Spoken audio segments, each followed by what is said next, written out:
Hello dear friends, welcome to Singh science classes. दोस्तों, इस video में हम लोग जानने वाले हैं क्लास 12th के इंग्लिश एक्सप्लेनेशन के बारे में। इंग्लिश का जो कुछ चैप्टर्स हैं, उस चैप्टर्स में कुछ लाइंस दिए गए हैं, उसका मतलब क्या है। तो दोस्तों, हो जाइए तैयार, पेन और पेपर के साथ बने रहिए हमारे साथ अंत तक और समझिए। एक्सप्लेनेशन में एक्सप्रेसली ध्यान रखना इस बात का होता है कि वो जो किस चैप्टर से लिया गया है और साथ ही साथ इस चैप्टर के राइटर का नाम क्या है, पोएट का नाम क्या है, उसके बारे में आपको लिखना बहुत ज़रूरी होता है ताकि आपको नंबर अच्छे से मिल सके। तो चलिए हम लोग शुरू करते हैं हमारा पहला explanation. That thou lovest me as thou sayest it in thine my life thou wast thou art the best of me है। वो लाइन कहाँ से लिया गया है? Sweetest love I do not go से लिया गया है, ठीक है। और उसके कवि का क्या नाम है? Which is written by John Donne. तो ये जो है इनके कवि का क्या नाम है? जॉन डन नाम है, ठीक है। इतना हो गया उनका बेसिक चीज़, ठीक है। और ये लिखना बहुत ही ज़रूरी होता है क्योंकि एक्सप्लेनेशन आप जब किसी चीज़ का देते हैं तो उसके बारे में बताना सबसे पहले ज़रूरी होता है, ठीक है। His beloved said that she had a great love for him. उनकी प्रेमिका बताती है कि कवि के प्रति उनका प्रेम जो है वो बहुत ज़्यादा है।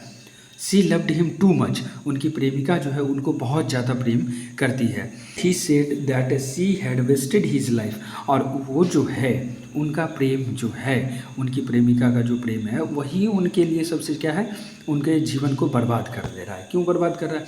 And taken the best part of it. अब वो अपनी प्रेमिका है, उनकी प्रेमिका है, वो इतना प्रेम करती है कि उनको कहीं से कहीं जाने से भी रोकती है। उसको डर लगा होता है कि कहीं उसको छोड़ करके न चले जाए, है ना, उन दोनों के बीच में दूरियां ना बन जाए। इसीलिए वो बताते हैं, कवि कहते हैं, उनकी पत्नी जो है, उनकी प्रेमिका जो है वो उनको बहुत प्रेम कर रही है। पूरा जीवन उनका क्या हो गया है, इसकी वजह से तहस नहस हो गया, पूरा जीवन बर्बाद हो गया। लेकिन फिर भी उसमें से जो बेस्ट पार्ट है, जो अच्छा और जो सबसे सटीक पार्ट है, उस पार्ट को उन्होंने प्राप्त किया, ठीक है। फिर कह रहा है कि despite that the speaker did not want to be separated from her. लेकिन इन सभी चीज़ों के होने के बावजूद भी वो अपनी प्रेमिका से अलग नहीं होना चाहते, ठीक है दोस्तों। तो इस तरह से क्या हुआ कि हमारा जो 6th एक्सप्लेनेशन था वो कंप्लीट हुआ।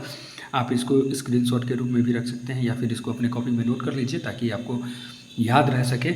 और इसको हम लोग अच्छे से ढंग से एक्सप्लेन करने का प्रयास कर रहे हैं। अगर आपको अच्छा लग रहा होगा तो वीडियो को लाइक कर दीजिएगा और अगर आप हमारे इस चैनल पर नए होंगे तो चैनल को सब्सक्राइब कर लीजिए। एक्सप्लेनेशन नंबर 7 देखते हैं, उसमें क्या है, कौन सा लाइन है और वो कहाँ से लिया गया है उसके बारे में। And what I assume you shall assume for every atom belonging to me as good belongings to you. इसका मतलब क्या है दोस्तों, उसको देखिए कि वो कविता कहाँ से लिया गया है। ये जो है हमारा सेकेंड चैप्टर है, सॉन्ग ऑफ माई सेल्फ, वहाँ से लिया गया है और उसके कवि का क्या नाम है? वाल्ट विटमैन नाम है, ठीक है। तो वही चीज़ लिखा हुआ है, this lines have been taken from the poem song of my self which has been composed by the poet Walt Whitman. मतलब ये जो है, ये लाइन कहाँ से लिया गया है? सॉन्ग ऑफ माई सेल्फ से लिया गया है, जिसके राइटर का नाम क्या है, जिसके पोएट का नाम क्या है? Walt Whitman. चलिए हम लोग आगे देखते हैं और इस लाइन के माध्यम से कवि क्या कहना चाह रहे हैं। In these lines the poet enjoys himself and sings himself as well. वो कवि जो है वो अपने आप को आनंदित महसूस कर रहे हैं, वो अपने लिए गाना गाते हैं, अपने लिए गाते हैं और इसके वजह से क्या करते हैं, वो जो गीत गा रहे हैं उसी को एंजॉय कर रहे हैं, ठीक है। But he is not different from others. लेकिन क्या है, वो अन्य लोगों से अलग नहीं है, ठीक है, अन्य लोगों से भिन्न नहीं है। क्यों भिन्न नहीं है? He tells himself that every atom belongs to him, formed of the same soil, air, etc. वो बता रहे हैं कि वो अन्य लोगों से क्यों नहीं भिन्न है, क्योंकि उनके शरीर का हर एक अंग, हर एक पार्ट, उनके खून का एक एक कतरा जो है वो किससे बना हुआ है? सेम सॉइल से बना हुआ है, सेम एयर से बना हुआ है। मतलब इसी मिट्टी से बनी हुई है, इसी हवा से बना हुआ है, जिसका निर्माण हर एक जीव का होता है। हर एक जीवों का निर्माण इसी मिट्टी से, इसी हवा से हुआ है। यही चीज़ वो बताने का प्रयास कर रहे हैं। So every particles belong to the poet similarly belong to others as well. और वही बता रहे हैं कि वो प्रत्येक पार्टिकल, जितने भी कण हैं, जो जिस तरह से इसी प्रकृति के, इसी मिट्टी से, इसी हवा से बने हुए हैं, जैसा उनका शरीर बना हुआ है उसी तरह से अन्य जीवों का भी शरीर जो है वो उसी मिट्टी से, उसी हवा से बना हुआ है। ही also says that every atom of blood is same in all human beings. और वो बताते हैं कि प्रत्येक मनुष्य के खून, प्रत्येक मनुष्य का जो खून होता है, प्रत्येक मनुष्य का अंग का एक एक कतरा जो होता है, एक एक भाग जो होता है, वो क्या है कि वो सभी लोगों का समान होता है। हर एक इंसान का जो खून होता है वो क्या होता है, लाल ही होता है। रक्त देखिए आप किसी की भी बॉडी को काटिए तो उसका जो रक्त होता है वो लाल ही होता है। तो वही चीज़ वो बता रहे हैं। He also says that every atom of blood is same in all human beings. हर एक मानव जीवन के में, हर एक मनुष्य में क्या होता है, खून का एक एक बूंद जो होता है वो बराबर होता है, सभी का रंग जो होता है वो समान होता है। चलिए हम लोग आगे देखते हैं, कहते हैं क्या, he wonders with his pain which grows when a spike comes and touches the skin. वो कह रहे हैं कि किस तरह से वो अपने दुख के साथ एक जगह से दूसरी जगह जाते हैं, तो वो जो हवा का झोंका है वो आता है, उसको छूता है, उसको महसूस करते हैं वो कभी, ठीक है। तो इस माध्यम से वो बताना चाह रहे हैं कि किस तरह से वो प्रकृति से प्रेम कर रहे हैं और इसी प्रेम पर आधारित और वो अपने आप को एंजॉय कर रहे हैं, उसी के बारे में इस कविता में बताया गया, ठीक है। तो आगे देखते हैं हम लोग, कहता है क्या कि it shows that the poet expresses his sentiments of humanity. देखिए कह रहे हैं क्या कि वो जो कवि है वो अपना इस ह्यूमैनिटी के बारे में, मतलब मानवता के बारे में एक्सप्रेशंस इस कविता के माध्यम से देना चाहते हैं। तो चलिए हम लोग देखते हैं हमारा नेक्स्ट एक्सप्लेनेशन जो है, एक्सप्लेनेशन नंबर 8, उसको देखते हैं और उस लाइन के माध्यम से कवि क्या बताना चाहते हैं। आई हार्बर फॉर गुड और bad, I permit to speak at every hazard nature without check with original energy.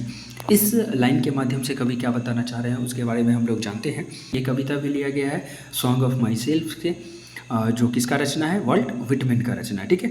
आगे हम लोग देखते हैं क्या, all of his poems appeared in this collection known as leaves of grass. इनका जो ये कविता है वो कविता का कौन सा संग्रह है, लीव्स ऑफ ग्रास। इसी लीव्स ऑफ ग्रास से ये चैप्टर जो है लिया गया आपका सॉन्ग ऑफ माई सेल्फ, और which is famous for his free rhythms. वो स्वतंत्र लय के साथ जो संगीत उनका चलता है, उसी वही स्वतंत्र लय वाला जो संगीत है उसी में के नाम से ये प्रसिद्ध जाना जाता है, लिप्स ऑफ ग्रास। और उसी से ये लिया गया है कौन सा, सॉन्ग ऑफ माई सेल्फ, जिसके रचनाकार कौन थे, तो वाल्ट विटमैन थे। चलिए हम लोग आगे देखते हैं हमारा नेक्स्ट लाइन्स क्या कह रहा है। ये जो लाइन दिया गया है उसका मतलब क्या है। In these last 2 lines of the poem he turns to something much essential. वो इन अंतिम 2 पंक्तियों के माध्यम से बताना चाह रहे हैं कि क्या चीज़ आवश्यक है हमारे लिए, क्या चीज़ हमारे लिए ज़रूरी है। He embraces the unpredictable, the raw and powerful forces of nature as well as the human instincts and the power of one's connection with the whole universe। वो बता रहे हैं कि किस तरह से इन 2 अंतिम पंक्तियों में बता रहे हैं कि किस तरह से कौन कौन सा चीज़ आवश्यक है, और वो बता रहे हैं कि अनप्रिडिक्टेबल रूप से, मतलब हम लोग न चाहते हुए भी वो क्या होता है, अचानक कोई भी चीज़ हम लोगों के लिए हो जाता है, अचानक हम लोगों के सामने कोई भी चीज़ प्रकट हो जाता है। ये जो है वो प्रकृति का एक शक्तिशाली, हम लोग फोर्स कहेंगे उसको, पावरफुल फोर्स कहेंगे। मनुष्य के सामने, मनुष्य के साथ अचानक कोई भी घटना हो जाता है, जो ये बताता है कि ये प्रकृति जो है वो वर्तमान में हमारे सामने उपस्थित है, और प्रकृति जो है एक से एक बढ़कर के कई सारी घटनाएं हम लोगों के समक्ष रखता है, जिसकी वजह से क्या होता है कि हम लोगों को एहसास होता है कि इस प्रकृति में कोई ना कोई ऐसा उपस्थित है जो हम सभी लोगों को कंट्रोल कर रहा है और हम सभी लोगों को एक गोद में बांध करके रखता है। तो इस तरह से क्या होता है, हमारा नेक्स्ट एक्सप्लेनेशन के जो है वो एक्सप्लेनेशन नंबर 8 वो कंप्लीट होता है। हम लोग आगे चलते हैं हमारा नेक्स्ट एक्सप्लेनेशन की तरफ, एक्सप्लेनेशन नंबर 9 की तरफ हम लोग बढ़ते हैं, और उस एक्सप्लेनेशन नंबर 9 में क्या कह रहा है, क्या कवि कहना चाह रहे हैं, उसके माध्यम से हम लोग समझते हैं इसको। वो कह रहे हैं कि I celebrate my self and sing my self and what I assume you shall assume for every atom belonging to me as good belongs to you. इस कविता के माध्यम से, इस कविता में इस 2 लाइन के माध्यम से कवि क्या कहना चाह रहे हैं उसके बारे में हम लोग जानते हैं। सबसे पहले तो क्या करना पड़ेगा, इसको लिखना पड़ेगा। This lines have been taken from song of my self which has composed by Walt Whitman. मतलब ये जो है लाइन कहाँ से लिया गया है, सॉन्ग ऑफ माई सेल्फ से लिया गया है, और इसके रचनाकार कौन है, तो वाल्ट विटमैन है, ठीक है। आइए हम लोग जानते हैं इस लाइन के माध्यम से क्या बता रहे हैं। In this the poet celebrates himself and tries to share his imaginations. वो जो है इस कविता के माध्यम से बताना चाह रहे हैं कवि, वो अपना उत्सव को व्यक्त करना चाह रहे हैं। वो अपना जो उनका जो कल्पना है, उनका जो सोच है, उन सोच को वो क्या करना चाह रहे हैं, लोगों के साथ साझा करना चाह रहे हैं। ठीक है। He says all things of nature have belonging to him as well as to others. इस प्रकृति का हर एक चीज जो दूसरों के लिए बना हुआ है वो उनसे भी संबंध रखता है, उस कवि से भी संबंध रखता है। कवि के लिए जो चीज़ बना हुआ है वो अन्य लोगों के लिए भी बना हुआ है। ये जो मिट्टी है, ये हवा है, ये धरती है, ये पानी है, ये आकाश है, ये सभी लोगों के लिए है। ऐसा नहीं है कि केवल कवि के लिए ही है, ये सभी लोगों के लिए है। ठीक है। इसी चीज़ को वो प्राप्त करके उसका आनंद ले रहे हैं। ठीक है। Others can assume like the poet does, और वो कवि ये चाहते हैं कि अन्य लोग जो हैं वो भी कवि की तरह ही सोचे। कवि जिस तरह से आनंदित हो रहे हैं इन सभी चीज़ों को प्राप्त करके, उसी तरह से वो बता रहे हैं कि आप लोग भी इसको प्राप्त करने के बाद आप भी आनंदित होइए, आप भी उसका आनंद लीजिए, आप भी उत्सव मनाइए।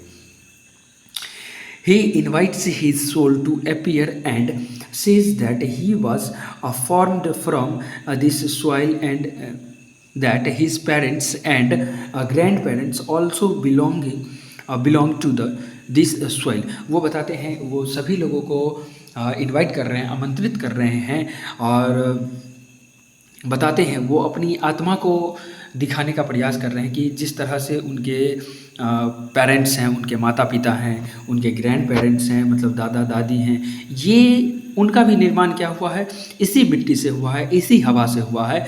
इसीलिए वो बताते हैं कि वो भी अपनी आत्मा को इस चीज़ का एहसास दिलवाना चाहते हैं कि जो प्रकृति के जो भी चीज़ उपस्थित है, प्रकृति में जो भी चीज़ उपस्थित है, वो जैसे उनके माता पिता के लिए था, फिर उनके माता पिता के लिए है, मतलब उनके ग्रैंड पेरेंट्स के लिए है, वही चीज़ उस कवि के लिए भी उपस्थित है। ठीक है।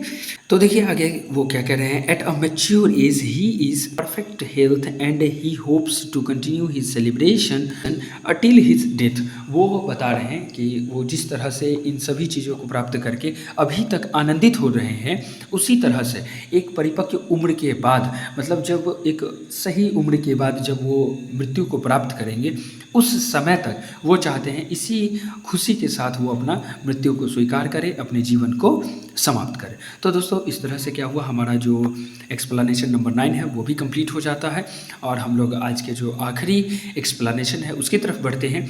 उसके माध्यम से कवि क्या कहना चाह रहे हैं उसको हम लोग देखने का प्रयास करते हैं। आज का हमारा आखिरी एक्सप्लेनेशन नंबर 10, और इसके माध्यम से दोस्तों आप सभी लोगों को हम समझाने का प्रयास कर रहे हैं कि किस तरह से ये हमारे लिए इम्पॉर्टेंट एक्सप्लेनेशंस है। आप को अगर ये हमारा ये समझाने का तरीका अच्छा लग रहा होगा और कोशिश कीजिए कि इसको समझने का पूरा प्रयास कीजिए। अगर कोई दिक्कत हो रहा है, कोई डाउट हो रहा है, तो आप हमें कमेंट सेक्शन में बता सकते हैं, हम उस डाउट को कंप्लीट करने का कोशिश करेंगे। और अगर आप चाहते हैं किसी अन्य टॉपिक पर भी वीडियो, तो आप कमेंट कीजिए और हम लोग कोशिश करेंगे कि उस टॉपिक पर वीडियो बनाया जाए। ठीक है। तो चलिए हम लोग देखते हैं हमारा जो ये लाइन दिया गया है, my tongue every atom of my blood formed from this soil this air. हम लोग इस लाइन को पहले भी डिस्कस कर चुके हैं और उसमें बताया गया है कि इनके शरीर का एक एक चीज़ जो है इसी मिट्टी से, इसी हवा से बना हुआ है। उसी के बारे में फिर से वो एक्सप्लेन करेंगे हम लोग इसी चीज़ को। देखते हैं कि वो जो है वो इस लाइन के माध्यम से क्या बताना चाह रहे हैं कभी। This line has been taken from the poem song of my self. ये जो लाइन है वो कहाँ से लिया गया है, सॉन्ग ऑफ माई सेल्फ से लिया गया, which has been composed by Walt Whitman. और इसका रचना किसने किया है, तो वाल्ट व्हिटमैन ने किया है। ठीक है। इस लाइन के माध्यम से कवि क्या कहना चाह रहे हैं, तो देखिए, in these lines poet said that his tongue and every small particles of blood that he had in his body was formed by this soil and this air that everyone was living in। इस प्रकृति में जो भी चीज़ उपस्थित है, जो भी सजीव चीज़ उपस्थित है, उसका और उनके शरीर का एक एक छोटा से छोटा पार्टिकल्स, छोटा से छोटा कण, ये सभी का सभी जो है वो किससे निर्माण हुआ है, तो इसी मिट्टी से निर्माण हुआ है और उसका जो है इसी हवा से निर्माण हुआ। ठीक है। आगे देखते हैं हम लोग दोस्तों वो क्या कहना चाह रहे हैं। He explained how much he loved the world, specially the nature, and how everything fits together just as it should. देखिए वो बता रहे हैं कि किस तरह से क्या है कि इस प्रकृति को वो कभी इस जो है इस लाइन के माध्यम से बताना चाह रहे हैं क्या कि इस दुनिया को, इस संसार को, इस जगत को वो बहुत प्रेम करते हैं, ठीक है। स्पेशली वो इस प्रकृति से प्रेम करते हैं। And how everything fits together just as it should. देखिए इस में बता रहे हैं कि वो किस तरह से ये पूरे प्रकृति में जो भी चीज़ उपस्थित है वो सभी लोगों के लिए फिट बैठता है और सभी लोगों को बहुत ही आवश्यक होता है। जो चीज़ों का ज़रूरत है इस प्रकृति में, जो भी चीज़ों का आवश्यकता है वो सभी वो प्रकृति उनको मुफ्त रूप से मुहैया करवाते हैं। इसीलिए वो बताते हैं कि वो कभी किस तरह से इस संसार को और स्पेशली वो नेचर को प्रेम करते हैं। तो दोस्तों इस तरह से क्या होता है, हमारा एक्सप्लेनेशन आज का कंप्लीट हो जाता है। तो बने रहिए हमारे साथ। फिर मिलते हैं हम लोग एक नए वीडियो में जिसमें हम लोग 11 से लेकर के 15 तक एक्सप्लेनेशंस देखेंगे। तो दोस्तों आप सभी लोगों का बहुत बहुत धन्यवाद अभी तक हमारे साथ बने रहने के लिए। दोस्तों अगर आपको हमारा ये एक्सप्लेनेशन वीडियो अच्छा लगा होगा तो चैनल को सब्सक्राइब कर दीजिए और हमारे साथ नेक्स्ट सेशन को जुड़ने के लिए तैयार रहिए जिसमें हम लोग देखेंगे अगला एक्सप्लेनेशन।